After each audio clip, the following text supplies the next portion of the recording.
দেখুন, নেটওয়ার্ক মার্কেটিংয়ের সফলতার যেমন একটা নকশা আছে, ঠিক তেমনি ব্যর্থতারও কিন্তু একটা চেনা প্যাটার্ন আছে।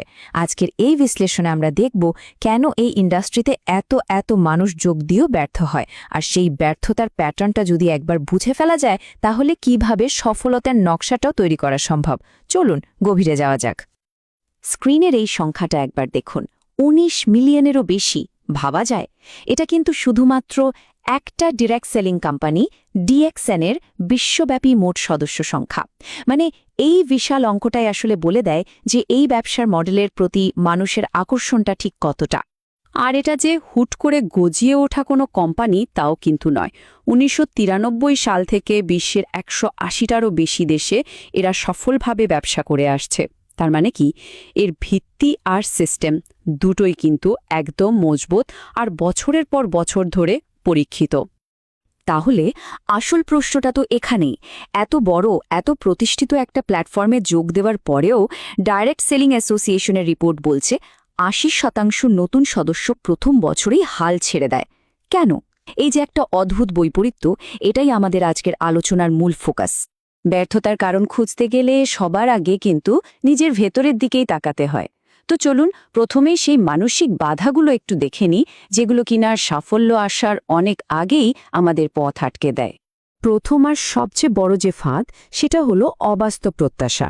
অনেকেই ভাবেন এটা বুঝি কোনো লটারি, যেখানে ১-২ মাসে লাখ লাখ টাকা আয় করা যাবে। কিন্তু বাস্তবতাটা একদমই ভিন্ন। ফেডারেল ট্রেড কমিশনের গবেষণা পরিষ্কার বলছে, নেটওয়ার্ক মার্কেটিং কোনো রাতারাতি বড়লোক হওয়ার স্কিম নয়। এটা একটা দীর্ঘমেয়াদী ব্যবসা যা কম্পাউন্ডিং এফেক্টে কাজ করে। মানে এখানে সত্যিকারের ফল পেতে হলে অন্তত ২ থেকে ৩ বছর একটানা লেগে থাকতে হয়। এই কথাটা একটু খেয়াল করুন।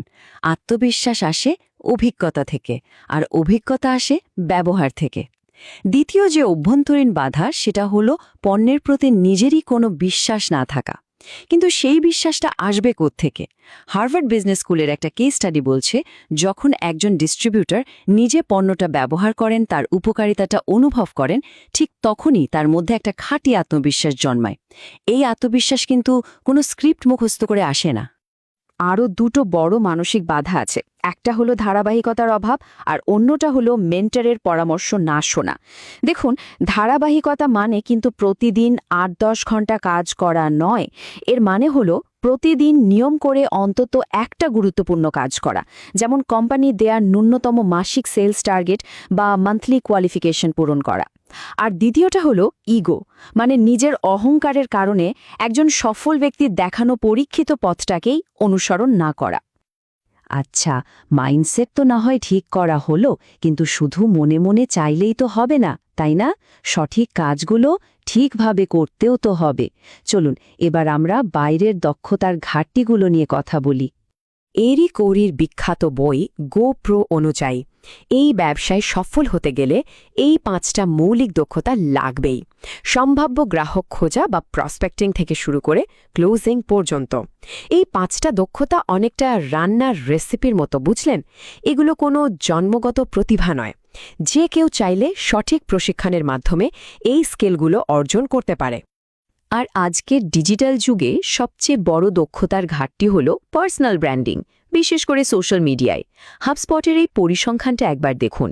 ৭০% গ্রাহক কোনো কিছু কেনার সিদ্ধান্ত নেওয়ার আগে বিক্রেতার সোশ্যাল মিডিয়া প্রোফাইল দেখে প্রভাবিত হন। এক কথায় বলতে গেলে আজকের যুগে আপনার সোশ্যাল মিডিয়া প্রোফাইলটাই আপনার ডিজিটাল দোকান। এখানে যদি বিশ্বাসযোগ্যতা তৈরি না করা যায়, তাহলে ব্যবসায় এগোনোটা প্রায় অসম্ভব।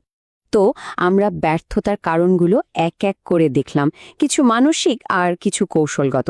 এবার পালা হলো সেই সমস্যাগুলোকেই সাফল্যের সিঁড়িতে বদলে ফেলার। চলুন এবার সমাধানের দিকে নজর দেওয়া যাক। এই টেবিলটা দেখুন, পুরো বিষয়টা এক জায়গায় চলে এসেছে। এটা হলো সমস্যা থেকে সমাধানের একটা সেতু। খেয়াল করুন, প্রতিটি ব্যর্থতার কারণের পাশেই তার মূল সমস্যাটা কি এবং তার সহজ সমাধান কি হতে পারে তা দেওয়া আছে। যেমন ধারাবাহিকতার অভাবের মূল কারণ হল শৃঙ্খলার অভাব, আর এর সমাধান খুবই সহজ, প্রতিদিনের কাজের একটা রুটিন তৈরি করা। তাহলে সব মিলিয়ে সাফল্যের ব্লুপ্রিন্টটা আখের কি দাঁড়ালো? এটা আসলে খুব সহজ একটা চেকলিস্ট। প্রথমে নিজে পণ্য ব্যবহার করে বিশ্বাস তৈরি করা, তারপর মাসিক টার্গেট পূরণ করা, এরপর 90 দিনের একটা লক্ষ্য নিয়ে কাজে নামা, ট্রেনিং ও ইভেন্টে অংশ নিয়ে দক্ষতা বাড়ানো, আর সবশেষে এই পুরো সিস্টেমটা নিজের টিমের মধ্যে ছড়িয়ে দেওয়া বা ডুপ্লিকেট করা। ব্যাস। শেষ কথা হলো, সিস্টেমটা কিন্তু একদম সহজ, পরীক্ষিত এবং সবার জন্য একই। আসল প্রশ্নটা শুধু একটাই, এই সহজ পথটা প্রতিদিন নিয়ম করে অনুসরণ করার শৃঙ্খলাটা কার মধ্যে আছে?